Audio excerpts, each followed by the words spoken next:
আলাইকুম, সবাই কেমন আছেন? আশা করি ভালোই আছেন। তো এখানে যে ডিউটি করে সে ছুটিতে গেছে 4 দিনের। তো আমাকে অফিস থেকে বলল যে শিহাব, তোমার ডিউটি দেওয়া লাগবে 4 দিন, তুমি এখানে থাকো, আর নাহলে আমি এখানে থাকি না, আমি থাকি অফিসে।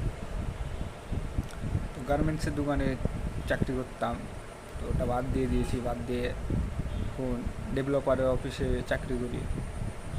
তো অফিস বাদ দিয়ে তার জন্য আমাকে 3 দিন এই জায়গায় ডিউটি করা লাগবে, মানে এখানে থাকা লাগবে, মানে দেখা লাগবে কাজ কাম।